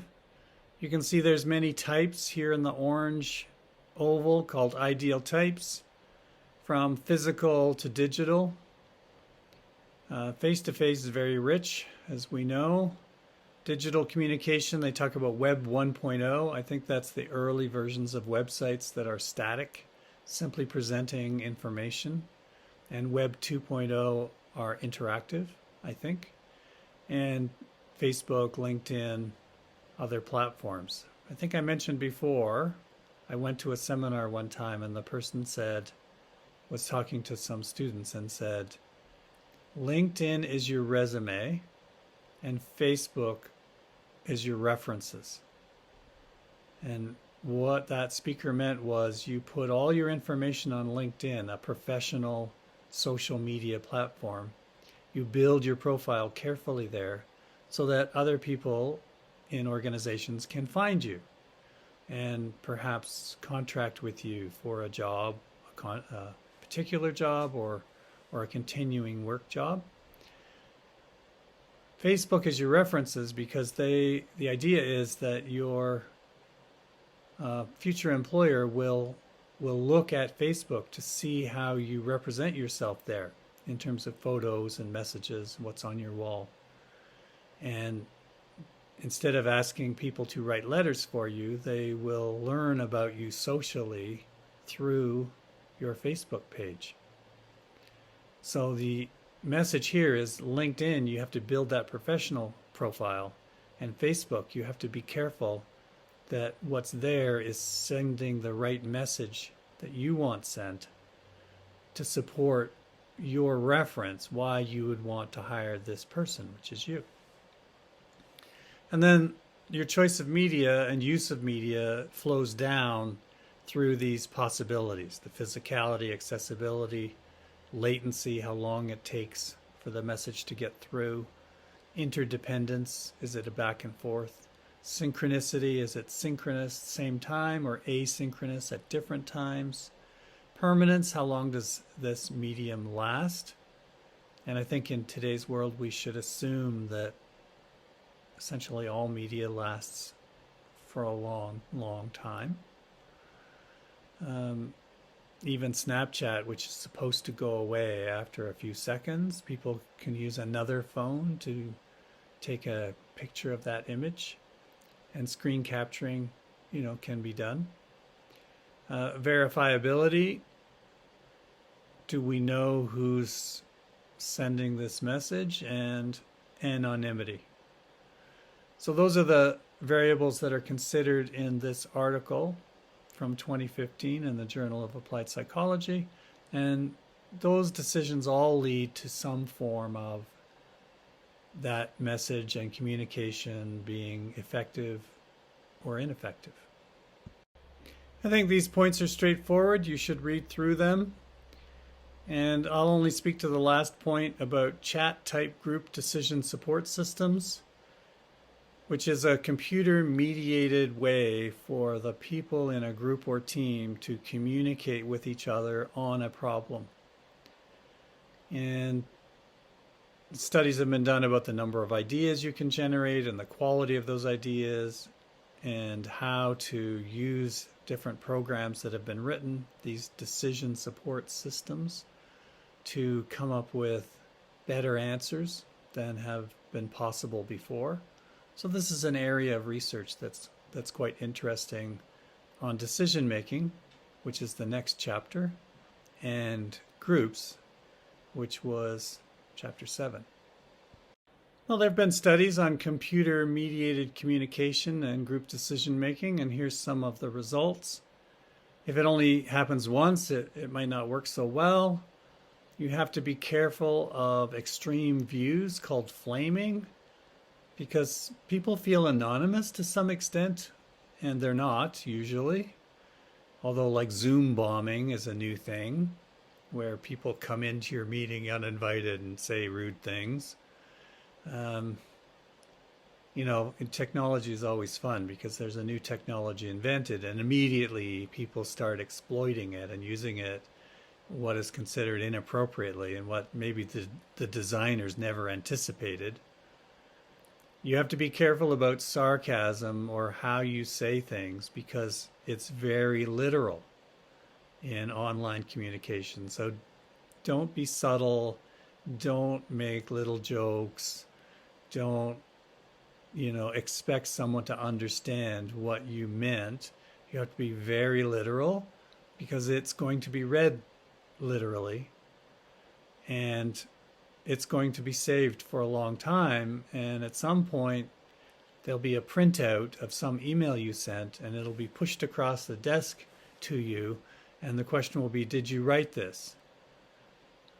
And it's too late to say, well, it's obvious what my tone was in this email. It's obvious that I didn't really mean what it says here.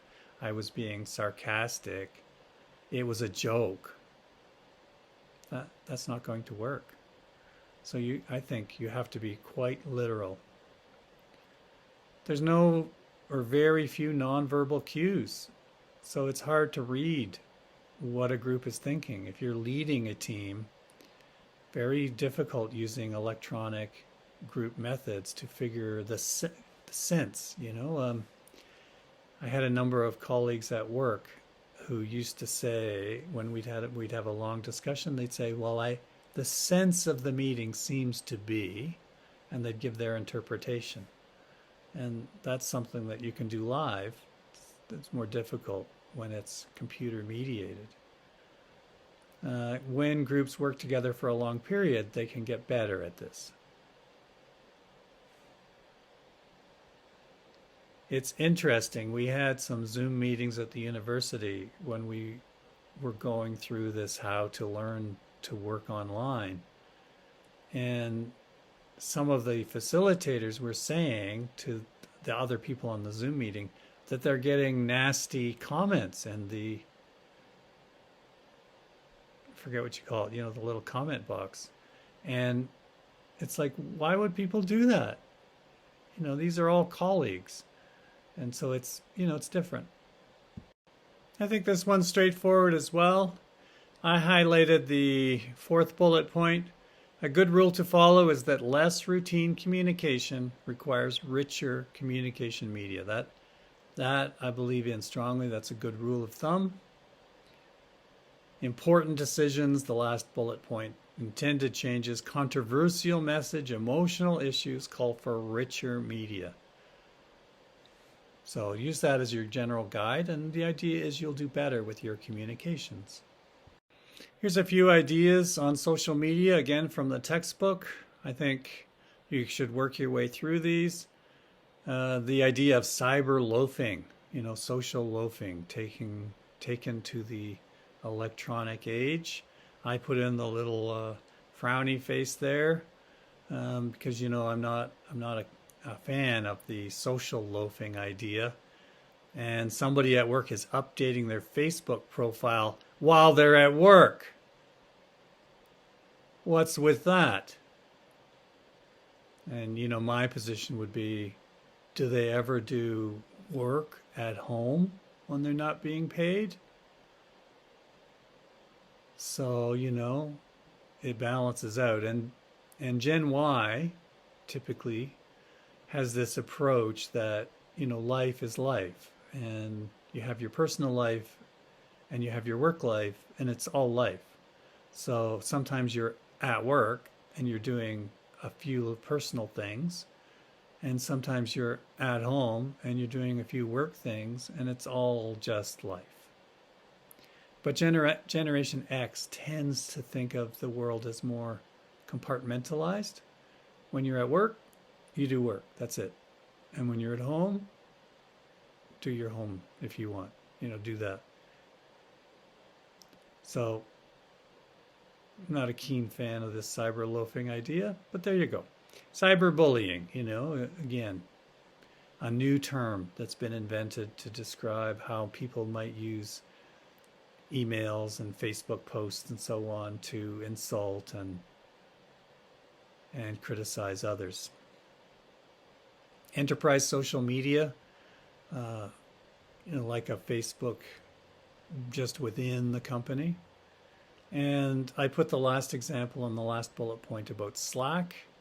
It's a computer program that you may have used that is a way to send messages within work teams and organizations that are then savable and searchable. And what I've been told is that when a new member joins a team, they're signed on to Slack, and they can review the history of all the messages and what's happened as a way to socialize themselves and bring themselves up to speed. The message here's a section organizational of the communicators in this chapter about how you can do better. Have to say what they're doing and why they're doing it, and that you should. And I like the last point there and put an inadequate explanation. So is seen as less fair. Fourth bullet point down the basic principles. For face-to-face. You're going to talk to us. If you're going to take the time to send us a message to communicate with people. Let's be real. Let's hear it face-to-face. And if you're walking down the hallway and you say to someone, "Hey, how are you?" News, no explanation. If they, if they say, "Yeah, fine, thanks," but we like keep moving, that's fine. But if they say more than we like being, well, you've got to stop. Dealt with in an inadequate. You've got to stop and say. So if you're the one in charge, you need to tell people what's happening. I do have a problem. Specific, I don't know what they're going to say. Details on how much they trust you. Give them as much as you can. But the point everyone wants to kind of hide behind. You've opened a communication with that person, and also people when they respond with more than legal issues, like I don't want to cursory because fine, thanks. We might get sued. You have to take time, and relationships. What we're saying, generally speaking, is from an organizational be accepting of the other person. You're better off telling people what's happening, telling them the truth. They have a life. Dealing with the fallout later. We can't understand. The job of a lawyer in your organization is to tell you the risks, and we have to accept them saying for the plane crashed, and work with them. It was our fault. And if you're the manager of others, there are legal risks. Take your team as it is. That's the lawyer's job. Work with the individuals. Your job as the executive of that. You can work to develop them. Yes, is to decide what's the right thing to do. You also have to accept. Given those risks, what they bring, have been pointed out to you, good and bad. Your job is not to follow. And if you decide to use blindly what anyone after says, time's gone by, you just can't work with this person anymore. Executive. Well, then you can take hard decisions to move them difficult out of the group. And usually in an organization that's somewhat enlightened, that you can, they'll try to develop the person a lot of face-to-face, so they can stay in people. And if that doesn't work, it might include video messages. Then is there another place in the organization we can move this person to? And if that doesn't work, well, then can we help this person to transition out of the organization to another job? Instead of just firing them, there's the door, here's security, here's an empty box, pack up your stuff and, leave everything behind. Don't touch that computer. Just pack up and go. And that's not enlightened. So, but people can't always stay. We all have a last day of work. I know, right? We all have a last day for a given job. We either leave voluntarily, we physically can't do the work anymore and leave medically, or we leave involuntarily, laid off, fired. But we all have a last day. Do not confuse the person with the problem.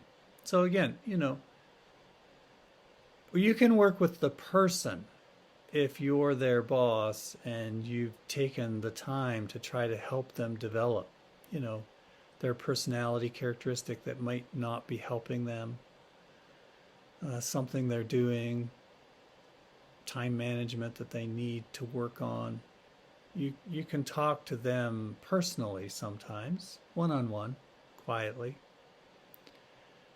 What they're saying here is try though mostly to work on what's the problem here, what's the issue. Let's deal with the facts. And generally speaking, you don't talk about what it is about the person, especially if you don't know them well, and especially if that's not your job. They don't directly report to you. It's not your job to try to develop them as a person. Say what you feel. So this is interesting advice in a textbook. And again, from organizational behavior point of view, we tend to believe that feelings matter at work along with facts. And that saying what you feel about something is a valid approach because it has an impact on work. How you feel, how the other person feels, that's salient. It matters. And then listen actively. So I said in an earlier chapter we'd have a little bit more on active listening. Well, here it is. Watch your body language, which means you have to lean a little bit forward. You have to look at the person. You have to have, a slight nodding as you're following along. You're not pretending, it's real. Paraphrase what the speaker has said, which means you've listened for a little while and then you say, okay, well, let me just restate what I've heard. And paraphrase means not the exact words. That's called parroting, the exact words. So paraphrasing, so I heard you say about this client, and then you say what you summarize. Here's what I heard you say. Then the person could say, well, that's mostly right, but there's one thing I need to add. And they say that, and you listen. Okay, well, let me summarize again. And then you summarize again until the person says, yes, that's it. That's exactly what I'm saying. And you got, okay, I get it. So empathy as opposed to sympathy. A nice video by Brené Brown on the difference between empathy and sympathy. Sympathy is you've got a stone in your shoe. Man, that hurts, right? Wow, too bad for you. That must make it really hard to walk. And there's no time to stop, right? You got to live with that stone in your shoe. Yeah. I'm glad I'm not you. I don't know if that's sympathy or being rude. But empathy is like, oh, you got a stone in your shoe. Yeah, I had that once. It hurts. And it really hurts when you can't take the time to take the stone out, right? I get you. That's my version of empathy. Go to YouTube and look up Brené Brown empathy video. Ask questions. Ask a question and then wait for an answer. And they will answer, and then you listen. Summarize, paraphrase. And usually you don't give active advice. Here's what I would do. Here's what I would do advice is difficult because they're not you. And if it was easy, they would have done something already. Problems, when we're looking at someone else's problem, it usually seems easy to us because it's not our problem. But when we look at our own problems, they look difficult to us. Because if they weren't difficult, we would have solved them already. So there's a difficulty that the other person does not share. Give timely and specific feedback. We talked about that earlier on learning theory, groups and teams. You as a manager of others, supervisor, manager, whatever the word is, give them feedback right away, as soon as you can, on how they did, good and bad. Be specific, as opposed to saying, good job, way to go. That doesn't help anyone. It has to be, here's what was good about what you did. Like I said before, here's what was good. Here's something you can work on. here's a way to work on that thing that you could improve. Because you have to give them a path forward. This slide is about cross-cultural communication, and that's why it says when in Rome. The end of that saying is do as the Romans do. But that's why it says when in Rome. So principles: assume differences until you know otherwise. Assume this new culture, this other culture, or the cultures of people who are working for you that come from different places, that there's a difference. Because there probably is. And it says, be particularly alert when dealing with proficient English speakers from cultures that emphasize harmony and avoidance of conflict. They're good at English, and they will tell you that everything's fine, that you're doing great. Because they want harmony. They want you to feel comfortable. They want you to feel like, you haven't lost face, everyone's happy. And that may not be true. So for the effectiveness of your work, you need to be sensitive to it's probably not going as well as you're being told. And therefore, you need to work harder. Recognize differences within cultures. There are occupational and social class differences in other countries, just like whatever your home country is. And they're not all the same. If people come from a particular country, they're not all the same. So you have to be sensitive to that. Although, it's difficult to learn all the subtleties of their class communications and differences. My grandfather was from England, and I don't know exactly where he grew up, but he lived in London, and he came to Canada in like 1920. And I remember he said, when I was growing up, at one time he said that he can tell by speaking to someone or listening to someone from anywhere in England, he can tell where they're from by their accent, and therefore their social class. And he didn't say this, but therefore how to treat them, how they relate to you and your social class. England in the 1920s was very class conscious. And I think it still is to some extent, more than Canada. So part of that was recognizing accents, local accents. And so people learned how to do that with great skill because it was important to them. So you're an outsider, let's say from Canada, who comes into England, and you hear people in your group talking, and you can't hear a difference. They all have an accent. And you don't know what those accents mean. But the locals do. That's what it's saying. Watch your language and theirs. Don't assume that those who can speak your language are smarter, more skilled, or more honest than those who can't. There's articles on this. Classic mistake. The person in your team in another country who speaks English well, they tend to become close to you because it's easy to speak to them. And you tend to give them more responsibility and rely on their judgment and their advice. And this may not be the right person for that, because they may not be smart or as smart as the others. They just may be skilled at English. So that's advice for you. And also, when you're communicating in English, speak to those whose English is a second or third language, whatever. Speak more slowly, more simply. Avoid cliches, jargon, and slang. So basic English. Basic English has a few thousand words. Just use those is the idea. Somebody says, will this idea work? And you say, well, is a 15-pound robin fat? Like, what does that mean? Well, yeah, 15-pound robin is fat. Yeah. Yeah, no, there aren't 15-pound robins. But it's a saying that you may never have heard of, but I heard it and I like it. Or somebody says, will this idea work? And, somebody says, that dog won't hunt. I think I said this before. So there's these slang expressions. Well, what do they mean? So don't use those in other countries because they never learned those in school.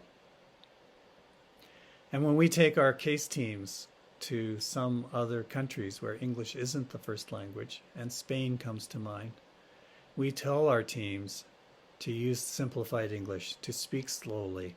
And when you're running out of time at the end of a presentation, the natural thing people want to do is speed up, speak faster. And we tell them, when you're running out of time, do the opposite, speak more slowly. So that's the advice. The last 7 slides of this chapter are all organizational approaches to improving communication. And the first here is employer branding, and you can see the other 6 that each follow on the slides to come. I'll let you read the employer branding one. It strikes me that would fall into a marketing course quite nicely, because the concept of branding is I think a marketing term.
Well, 360-degree feedback, so called because there's 360 degrees in a circle, so it's circular feedback. You find out how you're doing from your boss, your peers, and your followers. So above you, to the sides of you, and below you, all around you, you get all this feedback. And the key point here that I bolded is it's for your development, not for your salary. It's to help you. And often it's anonymized to the extent possible. Here at the university, we get feedback from our boss about how we did, from our students in their course evaluations, not so much from our peers. So we don't have it, but lots of organizations do. And this is a key part of human resource management, this idea that to help people develop, this is a technique that can be used. Well, what else can organizations do? They can do surveys and feedback what they found. Some organizations hire outside organizations, companies, consulting firms to come in and gather a bunch of information about how people feel and problems and whatever seems salient and current. And often consulting firms will do this for all the companies in an industry who pay. And they'll ask the same questions of all the employees of all these companies and anonymize it, and then present the data to each of the companies separately. So they'll go into company A and say, okay, on employee connection, here's how you rated among all the other companies in your industry. And employee satisfaction, intentions to quit, whatever the questions are. And we don't see the names of each of the other firms, the competitors. They're anonymized, but we see where we are. And then the consulting firm goes out and repeats and shows the other firms each individually where they are. And so everyone pays into the pot of money to hire the consulting firm, and then they all get the data back to decide what to do. The same is done with salaries. So we can hire a consulting firm, an industry can hire a firm to do this salary surveys across a whole set of companies, so that then we find out how our salaries compare by level and position to our competitors. Are we in the middle? Are we paying in the top end? Are we more towards the bottom? And then we have to decide how we'll adjust that. And then you can feed back results to employees so that they know how we, the company, fit on these different questions and dimensions. And here's a bit of information on suggestion systems. It's mentioned that the idea of a suggestion box may not work. That's the anonymous box on a wall with a little slot that says suggestions, and you write your idea and put it in. And the key question is, what happens then? Does anyone read those? And if they do, what do they do with those? Do they act upon them? Do they let you know if you put your name on it that it's been read, that it's being considered? Many people want to be heard, and they don't necessarily expect action to be taken right away on their suggestion, but they like the idea that at least it's been heard. Some companies pay rewards for suggestions, how to improve processes, save the company money. They might share a bit of that saving with the person who made the suggestion. I think the main thing about suggestion systems is not to reply with, yeah, we thought of that. We already thought of that. Well, why haven't you done it? Well, we thought of it. Or we're doing that now. Yeah, good suggestion. We're already doing it. Yep. Yeah, we're on top of that. And then less likely is a suggestion is made, yeah, that's not going to work. We tried that 5 years ago. It doesn't work. Well, times have changed, you know. Well, people don't want to hear those kinds of responses, and therefore they stop making suggestions. So a carefully designed suggestion system can be an advantageous way to get information from lower in hierarchy up. And here's some information on telephone hotlines and webcasts, and that organizations can use these. And sometimes you can have an anonymous telephone hotline for reporting ethical concerns, things like that. So it's here for your information to consider.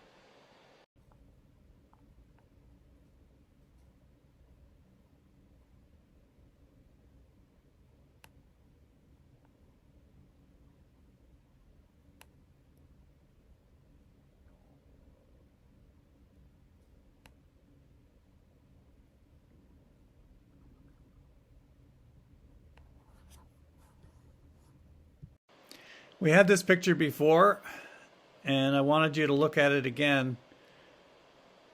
What can you read here? So look at everything. The clothes the man is wearing, the type of furniture, the quality of the furniture. My wife has these magazines about interior design, and this one magazine comes with a 2-page spread, and it's the same room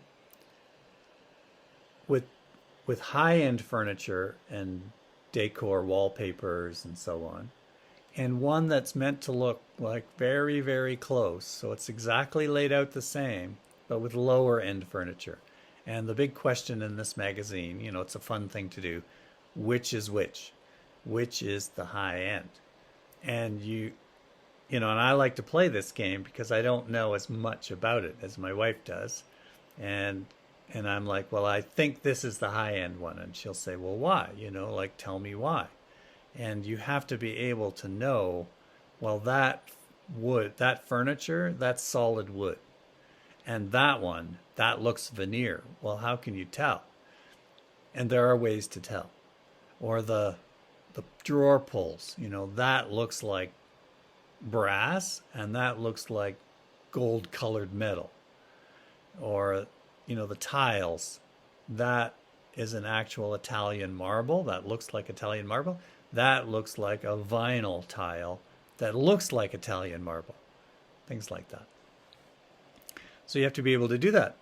So you can pause now if you want, and then I'll give you some small thoughts on this. Okay, first thing is the office desk. That is a high-end desk, and it's not your standard blocky veneer press board. That looks like real solid wood with nicely shaped and carved table legs. And the chair also looks, it's a fabric covered chair, but it looks solidly built. There looks like a little piano bench or something.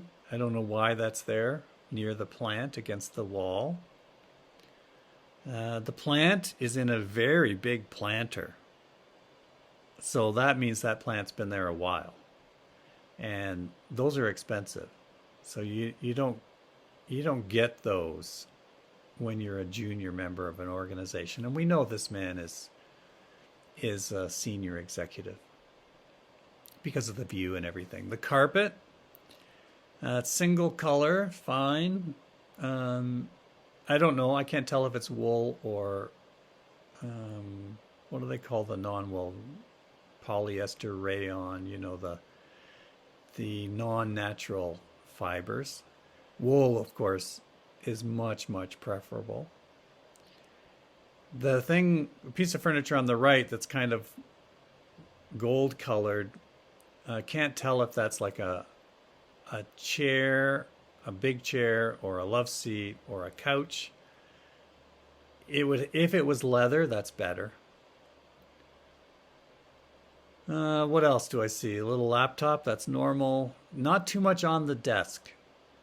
Senior executives do not like to have cluttered desks. That indicates a lack of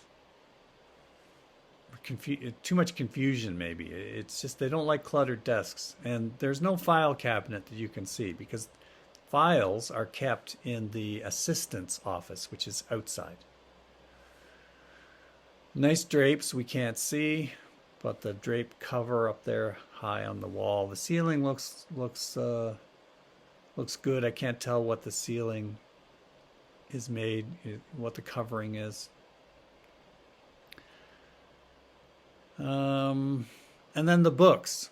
We of course can't see the books, and why the pictures are on the ground. I can't figure that out. But leaving that aside, a person visiting this office would be a little confused, like why are the pictures on the floor and why are the books on the floor? But they would look at like what are the books and what are the pictures, and these pictures would have to be like originals. Could be watercolors, which are not expensive. Could be oil paintings, which can be expensive. And if this was a ultra senior person like the chief executive of Esso, those pictures on the floor, those could be worth $20,000-$30,000 each. I can't tell, but I'm just saying that's how they would do things. So that's a little quick example of how to read. And we don't see if this person had things from home, and they may have some, they would be a few unique items, that they're proud of, something their child made for them. But, something that has a lot of meaning as opposed to a lot of like trinkets. Wouldn't have trinkets. That's coming up on the next slide.